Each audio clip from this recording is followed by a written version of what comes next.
कई मिन्नतों के बाद सम्राट समर्थक को एक पुत्री हुई। सम्राट इस बात से बहुत ज्यादा खुश थे। उन्होंने राजकुमारी के नामकरण के लिए स्वर्गलोक की सारी परियों को निमंत्रण दिया। आज राजमहल खूबसूरत सी परियों से भर चुका था।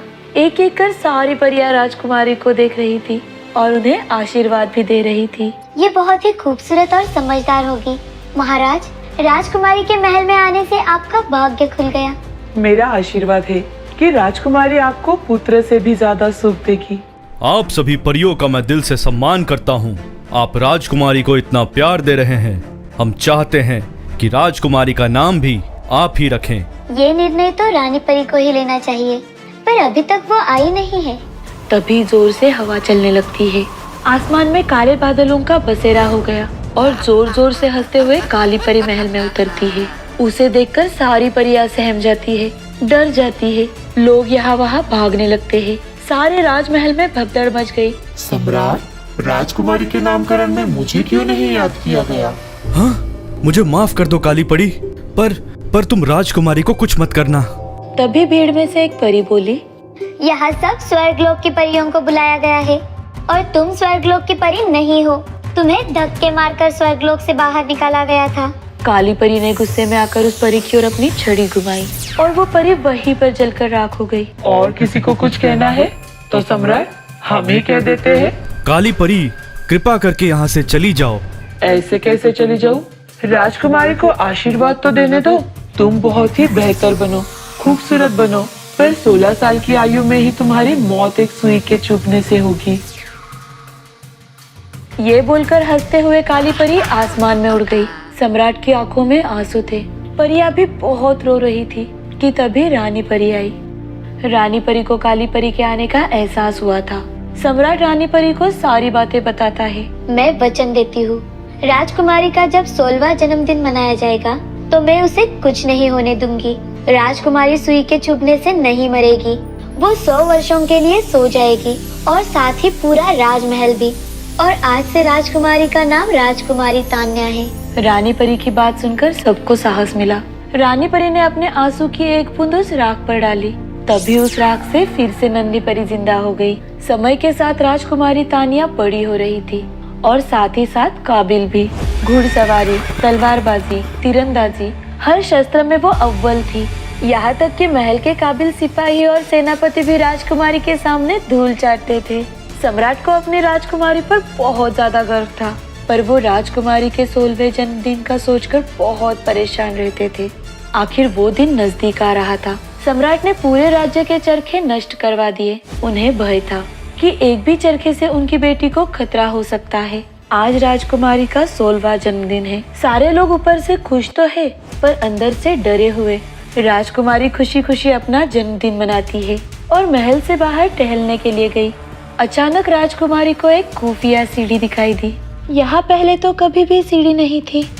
जब राजकुमारी सीढ़ियाँ चढ़कर टॉवर पर पहुँची तो उन्होंने देखा कि अंदर एक चरखा है। राजकुमारी ने जैसे ही उस चरखे को हाथ लगाया तो चरखे की सुई उन्हें चुभ गई और वो वहीं पर बेहोश हो गई। कुछ ही देर में सम्राट भी वहाँ पहुँच जाते हैं। राजकुमारी बेहोश थी। सम्राट उन्हें महल के कमरे में ले गए। राजकुमारी के कमरे में पहले से ही रानी परी थी। रानी परी, राजकुमारी की सांसें तो अभी तक चल रही है। क्या ये मर जाएगी? राजकुमारी को कुछ नहीं होगा। मैं महल के सब लोगों को नींद में सुला दूंगी। जब कोई राजकुमार राजकुमारी तान्या का हाथ चूमेगा तब उन्हें होश आएगा और सारा राजमहल भी फिर से खिल उठेगा। रानी परी ने अपनी छड़ी से पूरे राजमहल को गहरी नींद में सुला दिया। साल बीतते गए पर कोई राजकुमार महल में नहीं आया। महल के आसपास पूरा जंगल बन चुका था। 100 साल बाद एक राजकुमार अपनी सेना के साथ इस जंगल से गुजर रहे थे कि तभी उनकी नजर खंडर राजमहल पर गई। ये किसका महल है? राजकुमार धीरे धीरे महल की ओर बढ़ते हैं और देखते हैं कि सारे के सारे लोग वहाँ पर सो रहे हैं। अजीब है, ये लोग सो क्यों रहे हैं? राजकुमार महल में चलते चलते राजकुमारी तान्या के कमरे में चले गए और राजकुमारी को सोते हुए देखकर, अच्छा तो ये महल इनका है। सोई हुई ये कितनी खूबसूरत लग रही है। राजकुमार ने राजकुमारी के हाथ को चूमा और तुरंत ही राजकुमारी की नींद खुल गई। राजकुमारी के चेहरे पर मुस्कान आई।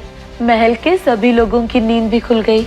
महल के आसपास के घने जंगल भी गायब हो जाते हैं और महल फिर से पहले की तरह चमकने लगता है। तभी रानी परी वहाँ आती है और सबको पूरी बात बताती है। मैं और सारे लोग 100 साल से सो रहे हैं। हाँ, और राजकुमार ने आपको काली परी के श्राप से मुक्ति दिलाई है और सबको नींद से भी जगाया है।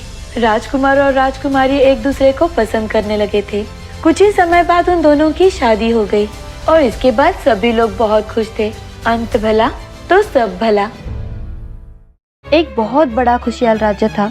इस राज्य में रानी का राज्य था।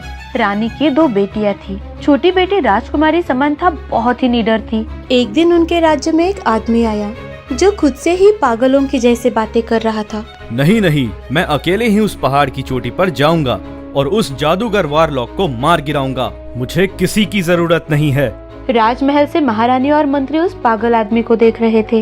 ये कौन है और किससे बातें कर रहा है? महारानी, वेशभूषा से राजकुमार लग रहा है और ये जादूगर वारलॉक को मारने की बात कर रहा है।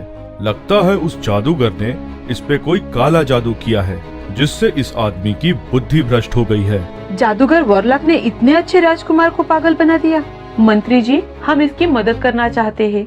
इसकी मदद करने के लिए इसकी शादी करवानी होगी। क्या?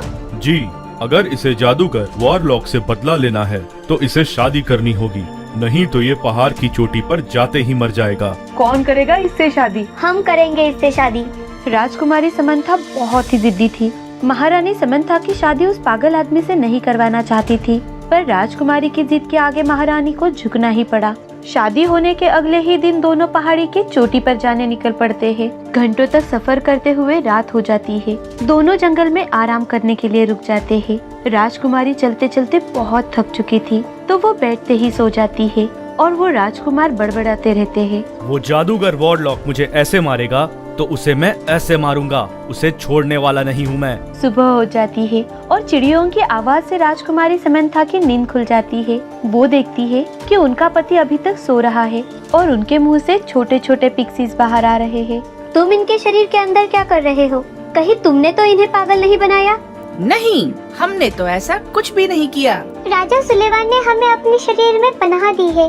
क्या मतलब? और ये राजा सुलेमान कौन है? यहाँ से बहुत दूर एक राज्य है। उस राज्य के राजा है राजा सोलोविन। और हमारी मदद करने के लिए वो हमारे साथ जा रहे हैं उस जादुई पहाड़ी की चोटी पर। कैसी मदद? हम अपनी महारानी के साथ एक तालाब में रहते थे। हमारी महारानी और हम सब पिक्सीज को ताकत एक जादुई पत्थर देता था, जिसके बारे में किसी को कोई खबर नहीं थी। पर ना जाने जादूगर वारलॉक को इसके बारे में कैसे पता चल गया। वो जादुई पत्थर मुझे दे दे। हमारे पास कोई जादुई पत्थर नहीं है, तुम यहाँ से चले जाओ। लगता है तुझे अपनी पिक्सीज से प्यार नहीं है। 1 मिनट में सारी पिक्सीज का जीवन छीन लूंगा। हा हा हा हा हा। अब तू ही सोच, तुझे जादुई पत्थर चाहिए या फिर तेरे लोगों का जीवन? और महारानी को ना चाहते हुए भी जादुई पत्थर देना पड़ा। और अब जादुई पत्थर ना होने से महारानी कमजोर पड़ रही हैं और धीरे धीरे पिक्सीज बीमारी से मर रहे हैं। तभी हम राजा सोलिवन के पास मदद मांगने के लिए गए और उन्होंने हमारी मदद करने के लिए हाँ बोल दिया। मैं जादूगर वारलॉक को हराकर जादुई पत्थर वापस लाऊंगा। आप मेरे शरीर में घुसकर जादुई पहाड़ की चोटी तक जा सकते हैं। तब से हम राजा सोलिवन के शरीर में रहते हैं।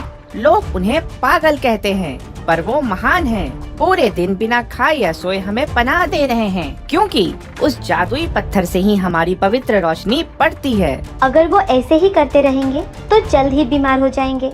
हमें कुछ और सोचना होगा। तभी राजकुमारी की नजर एक चिकनी मिट्टी पर जाती है और राजकुमारी उस चिकनी मिट्टी से एक छोटा सा घड़ा बना लेती है, जिसमें ढेर सारे छेद होते हैं। अब से तुम लोग इसमें रहोगे। इससे तुम लोग सही सलामत जादुई पहाड़ तक पहुंच पाओगे और राजा को भी कोई नुकसान नहीं होगा। तभी राजा सुलीवान की नींद खुल जाती है। पिक्सीज कहाँ हैं? राजा सुलेवान, पिक्सी सही सलामत है इस घड़े में। मुझे उन्होंने सब कुछ बता दिया है और अब हमें जल्दी से उस पहाड़ी तक पहुंचना होगा। कुछ ही घंटों बाद वो पहाड़ के पास थे। हम दोनों को एक साथ पहाड़ पर पाँव रखना होगा। उन्होंने एक साथ पाँव रखा और जादूगर वारलॉक की सुरक्षा दीवार टूट गई। जादूगर उनके सामने खड़ा था। तुम यहाँ क्यों आए हो? पिक्सीज की महारानी का जादुई पत्थर लेने। जो तूने उन्हें जबरदस्ती हथियाया है। अब वो हमें लौटा दो। तुम दोनों को मरने का शौक है ना, तो आ जाओ। राजा सुलेमान आगे बढ़ते हैं कि तभी जादूगर एक हाथ से राजा को उठाकर पटक देता है। राजकुमारी समंथा राजा सुलेमान को उठाने लगी तो दूसरी ओर जादूगर मंत्रों का जाप करने लगा। जादूगर दोनों को 10 फीट की ऊंचाई पर ले गया मंत्रों की शक्ति से और जमीन पर पटक दिया। हा हा हा हा हा। मुझे मारने आए थे, मेरा बाल भी बांका नहीं कर सकते। राजकुमारी, यहाँ से चली जाओ, ये हम दोनों को मार देगा। मैं आपको छोड़कर कहीं नहीं जाने वाली। कोई तो उपाय होगा इसे हराने का। पवित्र रोशनी, पर अभी तो सुबह होने में बहुत समय है। पिक्सी से भी रोशनी आती है और इस पत्थर से उनकी रोशनी बढ़ेगी। तुम दोनों किस्मत वाले हो, तुम्हें ज्यादा नहीं डर पाऊंगा। राजकुमारी समंथा मिट्टी का घड़ा तोड़ देती है पिक्सीज, अपनी पवित्र रोशनी को उजागर करो। और पिक्सीज तेज रोशनी के साथ जादूगर वॉरलॉक के पास जाते हैं। पवित्र रोशनी से वो जलकर राख हो जाता है और जादुई पत्थर जमीन पर गिरता है। राजा पिक्सी की रानी को जादुई पत्थर देते हैं और रानी पहले जैसी ही तंदुरुस्त हो जाती है। सब कुछ ठीक हो जाने के बाद राजकुमारी समंथा राजकुमार के साथ राजमहल लौट आती है और अब वो वहाँ की महारानी बन जाती है। रानी समंथा की माँ उससे मिलने के लिए आती है, साथ ही ढेर सारे उपहार लाती है। सब बहुत ज्यादा खुश थे। अंत भला तो सब भला।